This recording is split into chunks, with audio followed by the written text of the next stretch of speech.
Hey, everybody. Welcome to the Black Men with Purpose podcast. For those of you joining us for the first time, it's a pleasure to have you with us. This is a safe space where we share our thoughts on a multitude of topics in hopes of helping Black males, young and not so young, overcome obstacles and challenges that can be hindrances to happiness, productivity, and success.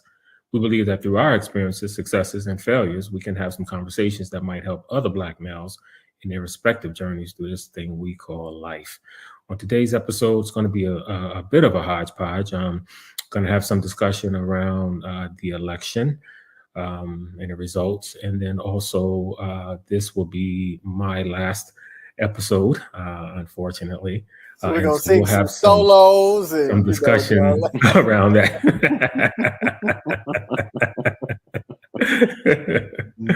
So let's jump into it. Yeah. So first off, definitely bittersweet day. Brother Kev, I think your insight and your value cannot be overstated. So, but I am super excited for what's next for you. Just wanted to, just personally thank you up front, for all that you've done to contribute to the success of this venture, and also all the knowledge that you drop every time we got together, and even before then, and of course during the after show, which is really when it's dropped. So,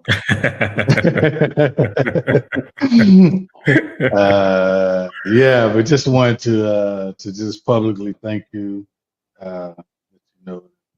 Wish you the very best as you on to the next phase of your journey. We know you're going to continue to do life right and live it to the fullest.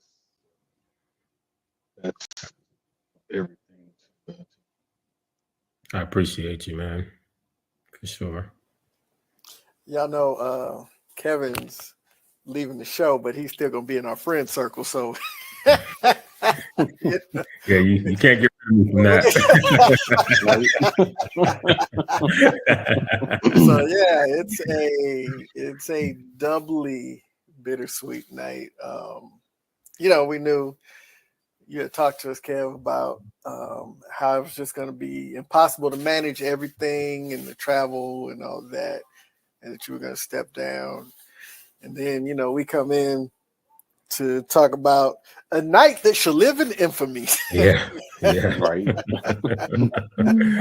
For sure. Yeah, but no, definitely. It would be one thing to say, man, we appreciate everything you've done, but I think it's even more so important to say this wouldn't be if it wasn't for you. So, I think that's the important thing. The idea to gather us together with a purpose to do something that would last, that would impact our generation, that would impact young people, that would impact, people in groups that have been overlooked and underserved. So we appreciate you being the visionary that you are, man, and bringing us along on this amazing ride. We're going to have to put a montage together all the time. Kev, hey, this is Black Men with Purpose. We got to put together, man, because every time, man, just started us off, and the depth that you add to every conversation, whether you are the genesis of it or not, it's going to be sorely missed. It's irreplaceable. So we'll just, we'll do our best to keep pace without you, but replace? Nah, not happening. I appreciate you. Y'all are going to be fine without me, though. That's for sure. But no, I appreciate your words, man. Yeah, well, I guess I'll wrap it up myself and say, bro, Rod stated it perfectly. First, thank you, because I remember this being part of your vision years ago. You and I would be out on our daily walks, on the phone talking to each other, and you would bring this up, and I'm like, hey, that really sounds like a good idea. Yeah, how can I be involved? And then then I had to worry about, well, was I worthy enough to be involved? And then you were like, no, bro, you definitely got something to contribute. We need you. So um, every time we've gotten on here, man, I've looked forward to it, not only to get everybody's insight, but especially your insight. Um, the only thing that I hated, you sometimes use them big words, and then I'll be following you like, come on, man, you have to go use some big words like that. But again, bro, I thank you for inviting me into this venture. It definitely will not be the same without you. You are definitely going to be sorely missed, and we will do our best to carry on your vision forward, and hope that you will come back one day, even if it's just a visit, pop in for once or twice. But it's definitely not going to be the same without you, bro. So Godspeed to you. God bless you. Looking forward to hearing about yours and Felicia's journeys, man. I'm really looking forward to hearing the stories, bro. But thank you. I appreciate it, man. I do. I really do. And for the audience too, just to give a little bit of context to my departure. Not going to talk long about it, but just I thought my wife and I have some other things that we're in the process of doing right now. We have some traveling, full-time travel stuff that's going to be coming up, and we're going to be doing a vlog and have some other things going on as well. And I thought I bit off a little bit more than I could chew. I guess once my direction and my path changed a little bit as to where I was going to be heading. I thought I would be able to do all of that and continue this, but then realized recently that there's just no way I'm going to be able to manage all of it. And so, unfortunately, I have to step down, and I'm going to miss this tremendously. I really am going to miss jumping on here with you all every other week and chopping it up and having some great conversation and, kind of imparting wisdom, hopefully, on the audience. And it's truly been life-changing for me. I've thoroughly enjoyed it. And I'm glad each of you said yes when I contacted you, for all of us to kind of get together and figure out a way that we can effectuate change in the Black community, more specifically with Black men. So Brother B obviously couldn't, he's not here and couldn't be on today. But yeah, I'm just so glad that you all said yes. And I'm glad that this thing fruited.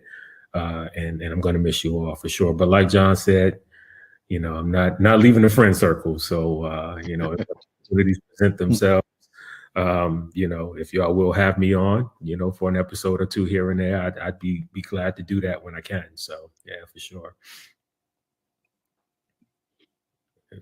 Yeah, that's good stuff. Appreciate that. Yeah. So about last night. Yeah. About last night. Yeah, about last night. If everybody watching, we're saying last night is airing on a Thursday. That's right. We recorded on a Wednesday right after the election. So yeah, about last night. About last night. So I'll just say, because and by the way, I have not watched any news whatsoever. Me either. Because quite honestly, I don't want to hear it. I mean,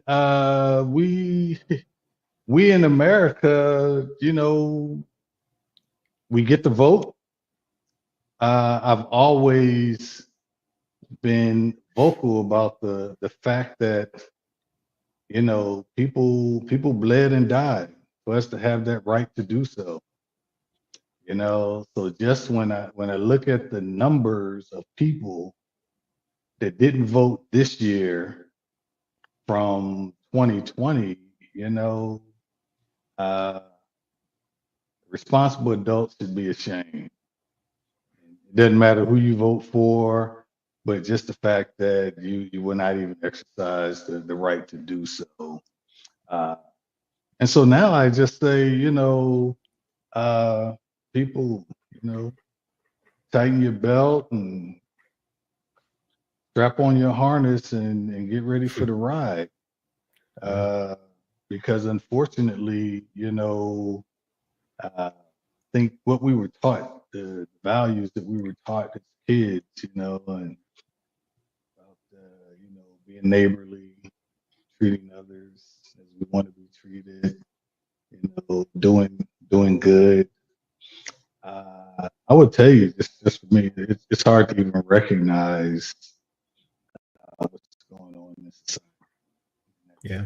That's a shame, I think, above and beyond anything else, and I know people, make decisions and choices and exercise their rights for what benefits them and theirs.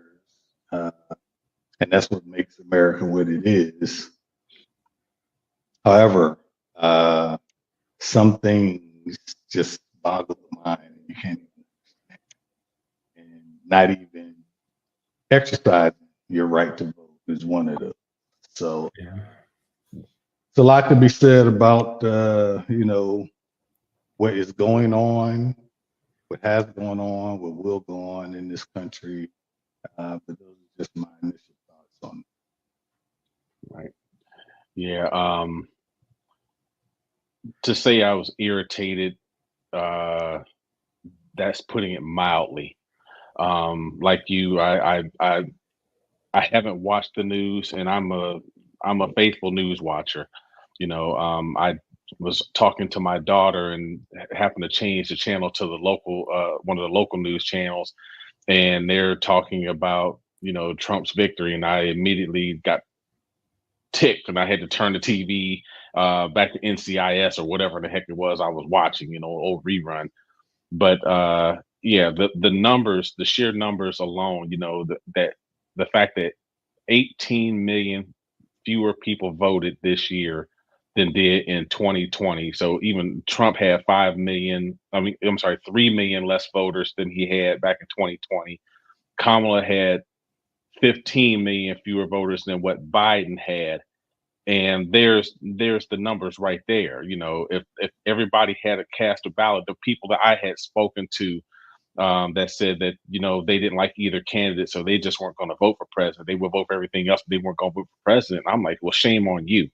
Because again, these are the two candidates that we have, and you should at least make your voice heard. And not having your voice heard, you're going to give us what we had. We basically got what we had 4 years ago. We've got a liar back in that's going to be taking power in the White House. Somebody that's got 34 felony convictions and couldn't get a job at McDonald's if he wanted to, with one felony conviction, and yet he gets to be commander in chief of this country again. It's crazy, but that's my initial thoughts. And I'm sure we're going to delve more into it. So I'll yield. Yeah. For me, yeah, obviously there's a lot to unpack, and we don't even have enough time to unpack all of it, obviously. But I think that I was already going to be, not happy, I guess, for lack of a better word or term, if he won. Although I knew that there was that possibility. But I felt at least like, all right, if he does win the presidency, as long as the Democrats can control Congress, that will make a huge difference, because he won't just have carte blanche to do any and everything he wants to do. So to me, that's the bigger news, thing, is the fact that he has the White House, and now Republicans also have Congress. So now he just has the ability to do any and everything that he wants to do. Project 2025, he's just, I would not be the least bit surprised if something is put in place for him to get another 4 years beyond where he's at right now. I would not be the least bit surprised if the laws change and he's able to serve more than 2 terms. Although, to be honest with you, and I'm not wishing ill will on anyone, to be honest, I'm not sure he's going to even live out 4 years, considering his age and his health at this point. Nonetheless, another 4 beyond that. But that brings up another issue, because I think JD Vance might be worse than him. So that could be problematic as well. But the other thing too, to Ray's point and to Rod's point with regards to people who didn't vote, like for me, even if you didn't like those candidates, those were not the only 2 candidates. You had other people that you could have voted for. You could have voted for Jill Stein. You could have voted for Kennedy. And I don't know, maybe you didn't like them either. I don't know. But just to say you didn't like those two, well, then did you look at the other people? And in my opinion, I've said this before, the Green Party, which is what Jill Stein was running for, that's the party I most aligned with, quite frankly. I align with pretty much everything the Green Party stands for. But I didn't feel that in this election I could vote Green Party because it was taking away a vote from Kamala, which was doing more harm, in my opinion. And there are two schools of thoughts on that, and I've heard all of it. But yeah, so I'll stop there for now and let John jump in, and we'll get more into it, I'm sure.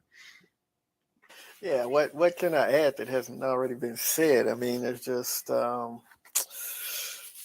apathy at the polls, because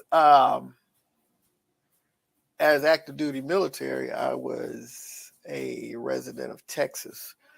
So I was able to vote in the major elections, and I did have the option to vote for some of the local stuff, but I didn't actually live in Texas. So there was a lot of stuff I wasn't aware of. And so in the few years that I've been retired, I've become a resident of Virginia and have become very familiar with, what's going on. So like in these last couple of votes, been voting for county commissioner, been voting for city council, school board, mayor, who we wanted to go up for mayor, and then who we wanted to be mayor, and, for Congress and the House, and just all of these local judges. Right? Yeah, local, all of these different things. Mm-hmm. And, we keep trying to get people to understand that even if you don't do politics, politics is going to do you.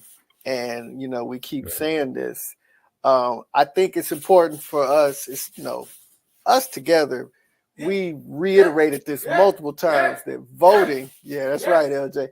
Voting is just part of the process, man, and, I think about in Baton Rouge, Louisiana, which is a parish that is majority Black. The white folks in there didn't want to be in the same schools and have the same police department as the Black folks. So they got together, did a vote, and wrote it up, and they created St. George, Louisiana, and they get to use the resources from primarily Black Baton Rouge to create their own school systems, their police departments, and all of this. And it's a case study on how there's just ways that we can create, for ourselves. It's getting to the point where is it realistic for Black people as a voting bloc to be able to really get a president that addresses our needs? We tend to trend Democratic because we're at least included in that conversation, depending on the needs of the party and who they need to pander to. But, there are so many ways that we need to become a more competent voter bloc and to create shelter. And I think in a time like this, where you're talking about a Republican president that is really stoking the fears of the loss of the white majority and white recession and all that, he's stoking those fears. He has an apartheid baby that he wants to do things for. And then you've got Congress that is Republican. It's going to be a lot. And I think that we need to create communities of safety for ourselves because, like y'all said, it's going to be. I think us four, and then even to include Byron, we're men. I'm in the last round of my 40s and everybody else is 50s, 60s. We've been Black men all our life, so like we've seen it worse, right? So we're going to see it get bad, and we've survived and we've lived through it. But there's some things that look like could happen in our lifetime that now we see are not going to happen in our lifetime. Even if we were to live to see 100, with the Supreme Court and how it's going to be stacked over the next 4 years and just to change it. There are things I think about. I think it was maybe 10 years ago, the musician Pharrell getting on an interview and talking about, no, the United States is post-racial. That's post-racial BS. the United States is still with the shenanigans, man. And last night proved it. So, yeah, I'm just going now. Yeah, no, I mean that's you bring up good points, and for me, since I don't align with any party's ideals necessarily, uh, uh, as a whole, I just still think back to things that this country is not doing, and how I feel about how we don't take care of the elderly in America. For whatever reason, we don't value them when they get advanced age, even though they're the ones that paved the way and did a lot of hard stuff so that we could live the lives that we have been blessed to be able to live. Yes, those types of things. And then, as you said, people not wanting to deal with the reality versus what they might think the world and the country is like from their little cocoon that they live in. But the reality, across the country, yeah, people are struggling. And I've heard all the conversations about it, how everything's going to get better all of a sudden. But I will say, no matter who you voted for, voted against, or didn't want to see in office, keep everything in context. Instead of listening to what the media is feeding you and what the commercials are saying about people, that a lot of it is not even true. Flat out. Yeah, you have to read for yourself. It's no different than going to school and say, hey, well, Christopher Columbus discovered America. And you believe that because you don't ever take the time to read for yourself to understand exactly what went on in your history, right? And and if you don't do that, then you're bound to repeat it, as they say. But I think that we owe it to ourselves, to our children, grandchildren, to be actively engaged, especially in local elections, where it really impacts you directly. And a lot of people don't look at it that way, and then get actively involved.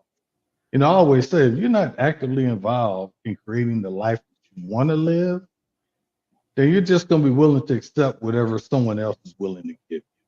Absolutely. And unfortunately, there's too many people that are willing to do that. Just sit back and take what's ever given to them, as opposed to creating their own path, having a say in the journey that they're on. So I would just encourage people to get out of their feelings, right?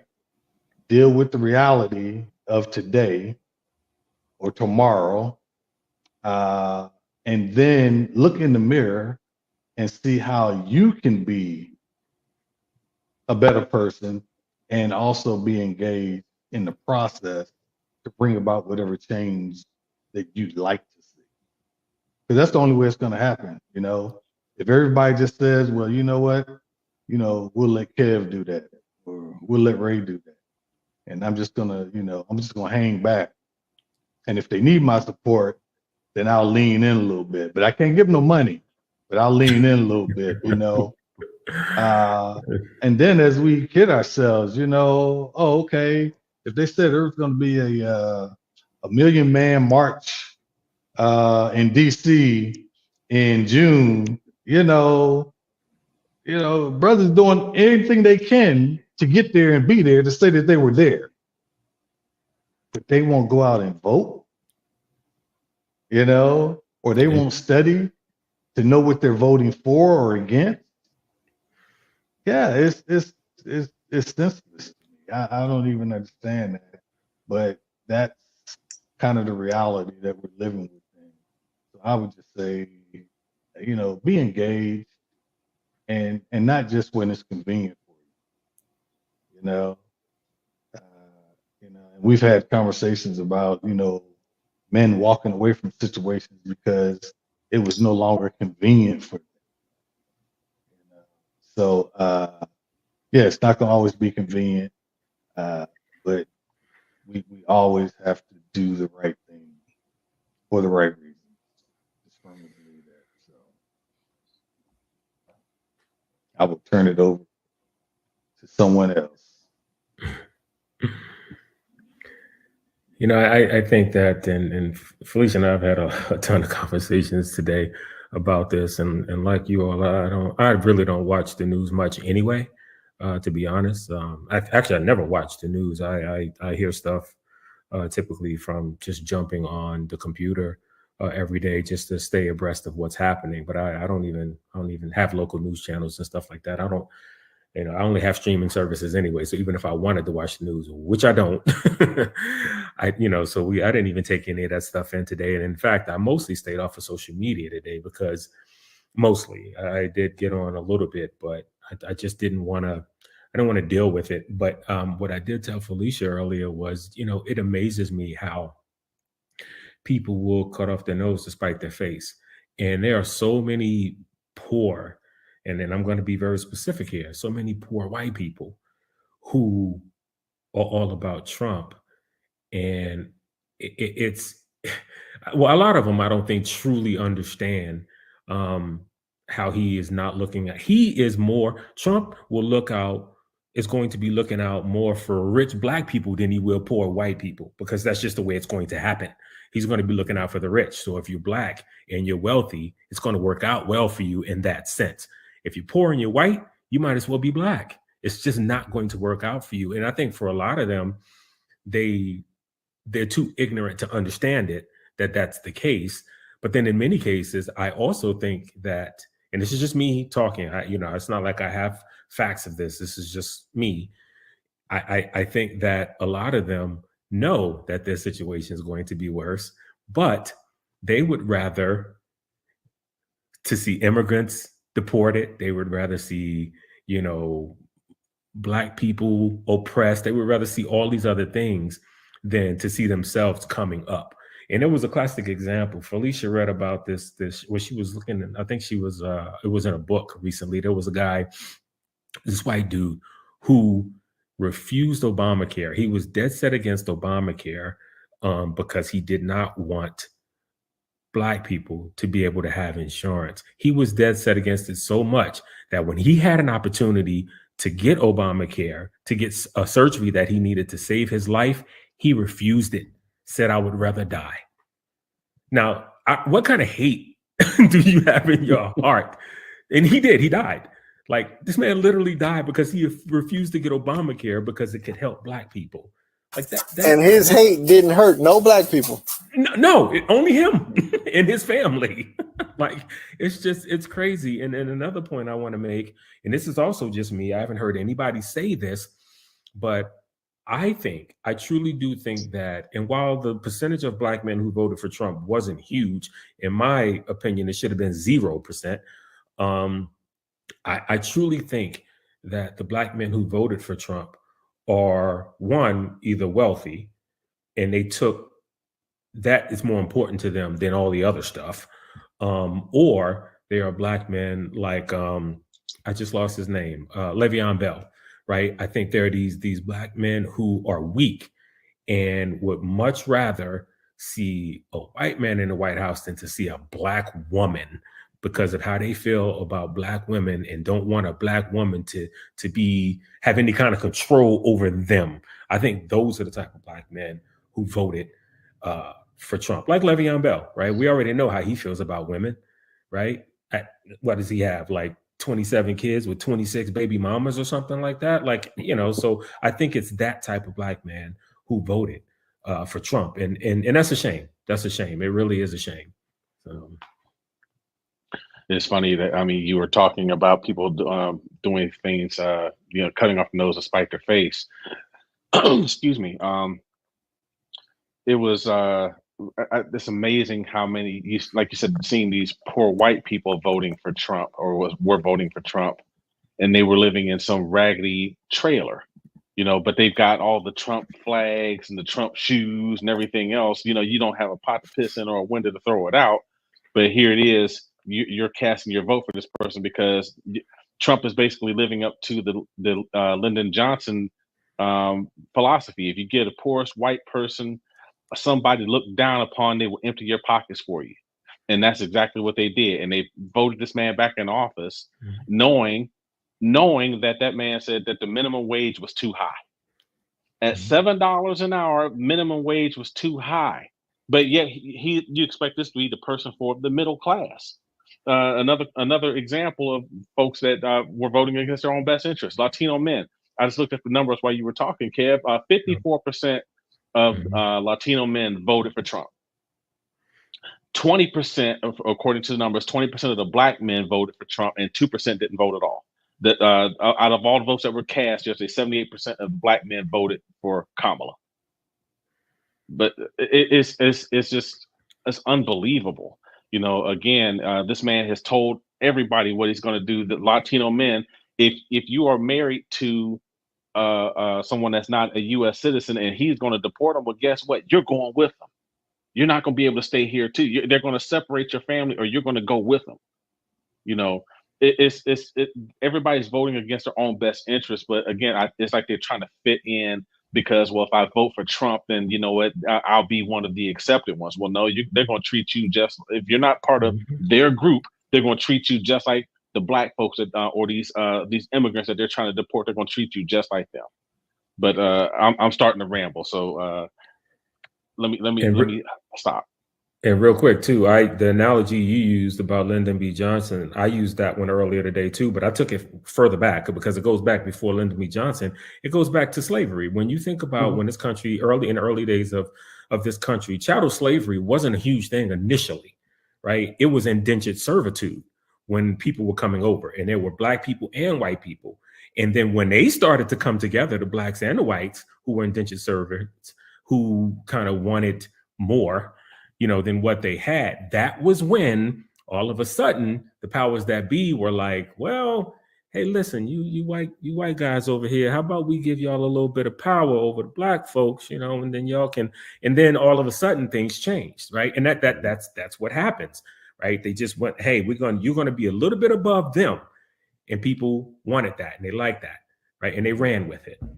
It was just it's crazy. I digress. Go ahead, John.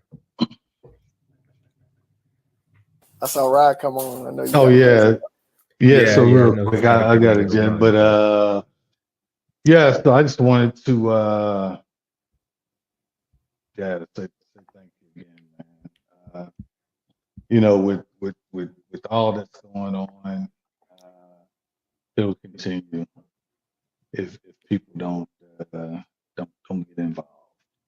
And my thing is, be where your feet are. But, always make sure that you're doing your part to contribute to the life that you want to have. That's the only way that it works for everyone. All right. Then Kev, right, we're going to continue to live vicariously through your journey. The life that you've always lived. I think we all have our story and be like, wow. To be Kev for a day, instead of riding roller coasters, just be Kev for a day.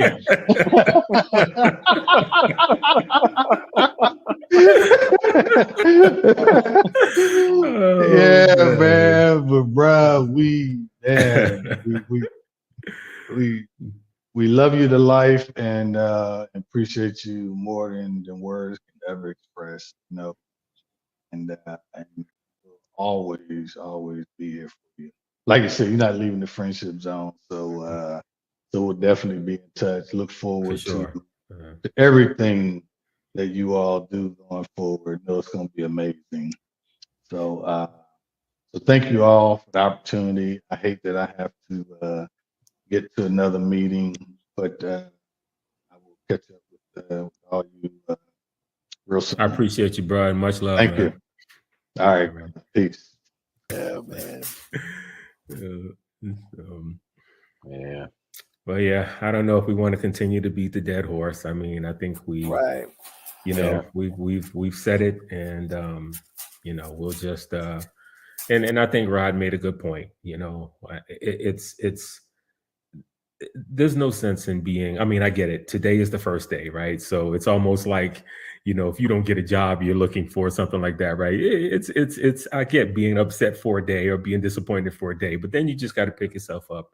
Right. Get back on that horse, and that's all we can do, right? I mean, we did our part. We voted. We tried to talk to other people. We tried to do what we could, and this is what we got. And now we just have to roll with it and try to keep our head up and try to encourage other people and continue to do our part to keep this country from going the way that it seems to be heading.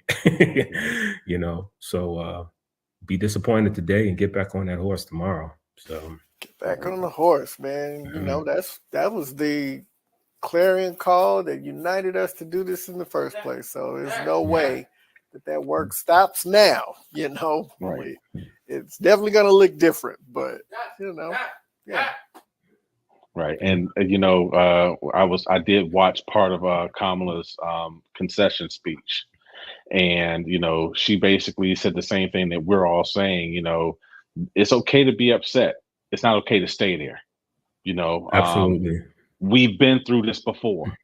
Unfortunately, we have to go through it again, but we came through it and we're going to come through this too. It's going to be a little more challenging this time, I believe, but there's still work to be done, and we built this country. And if nothing else, we know what it is to put in hard work. And, we're going to have to continue to work, continue to fight, continue to talk to our brothers and sisters, be like, hey, look, your voice is important. I had a young man tell me that, my vote didn't count because it was all going to the part of the Electoral College. I'm like, you're an idiot for thinking that, because this is the only mechanism that we have to make our voice heard. And if you don't speak now, then you have to forever hold your peace, because you didn't say something back then when it was needed. You forfeit your rights when you don't vote. That's just how I feel. So I made sure that my entire family voted. I was riding folks. I knew everybody was going to vote. I encourage people to vote early. Take somebody with you that might need a ride, because they have gerrymandered these doggone districts so bad, or put the polling stations so far apart where people are having troubles getting there. That's, like you said, Kevin, that's a form of voter suppression, because it only affects marginalized communities. It doesn't affect the white community. And that's my opinion again. But no, that's fact. That's a fact. That's fact. So again, only thing I would say to folks is, again, keep your head up. We're built for this. We have done it. Yeah, unfortunately, it feels like we used to step back into the 1950s, and in my opinion, we did. But you know what? Now we just got to pick up the fight that our parents and our grandparents had to pick up back then, and then we carry it forward for our kids and our grandkids. So, like I said, no need to be the dead horse. I'll leave it at that. I told Felicia, I said, man, we went to bed in 2024 and woke up in 1924. It's crazy, But again, I mean, yeah, it's we get back on that horse tomorrow, and we do what we got to do. So, yeah. These are the cards we're dealt. Well, you know what? Well, how many books you got, bro? Well, you know what? I got 2. You got 2. Okay, let's go board. Let's make it happen. Let's go. Well, let's go board. Well, as Black people, we've been, playing with the cards we've been dealt for a long time, and we're still here, and so yeah, we're gonna keep on doing what we do. I think that's a good point too. I mean, I do know that the majority of the people that watch us, they're of our culture and of our background, but we do have a lot of veterans, which is always an interesting demographic, because they serve with us, and there's some of them that's just like, oh, we're like brothers, this, that, and the other, and their beliefs are injurious to my person. Absolutely. And when you're talking about, so one of the thoughts I had earlier is that this idea that we have of racism. I think a lot of times people get caught in the fact that it's, and I think we've talked about this before, they get the idea that it's got to be this calling you slurs and hating you and wanting to kill you. And they don't understand, one, racism is the structural part. And then the bigotry is that hatred.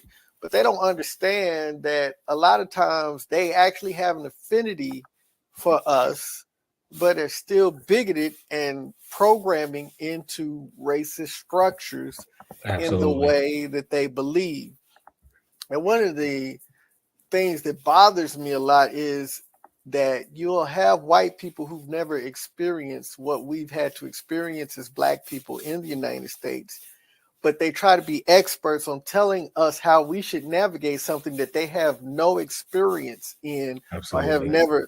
How are you going to tell me how to feel about how racism impacts me when you haven't felt it? Then they want to come and find, it's like you break your leg and he wants to say, yeah, man, I know exactly how you feel. I bumped my knee up on the side of the bed one day. Right.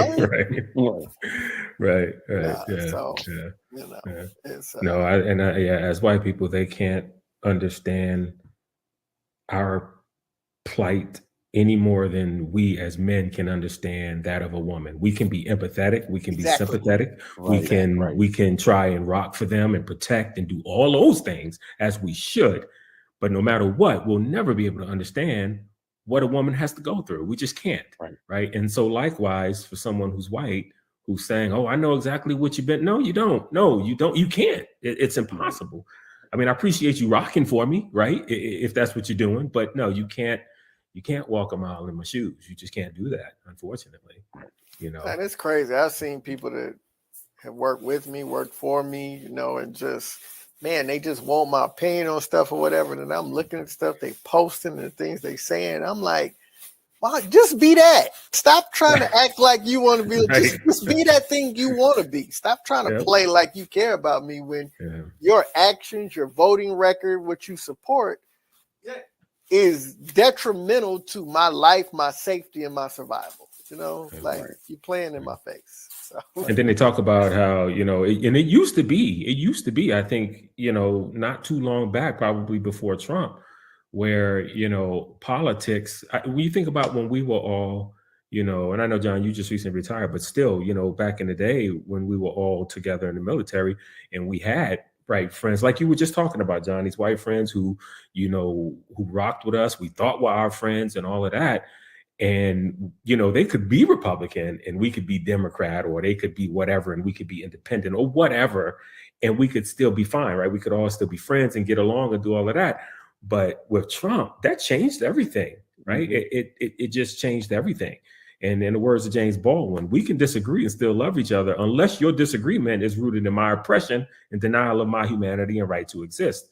And so that's what Trump brought about, right? And so, that just changed things so much. No longer can you say, oh, I'm this. Well, do you support Trump? Yeah, but I'm rocking for you. No, you're not. You're not. Those two things are a contradiction. Right. That's that's like I've always seen people talking. Veterans Day is coming up, and we'll get a man. Thank you for your service. Thank you for your service. I wore a shirt to the airport the other day, taking my wife out. She was heading out of town. Dropped her off, and I had I'm a veteran, not a loser or a sucker shirt on. And just based off the nonverbals, you can see who was a Republican and who wasn't.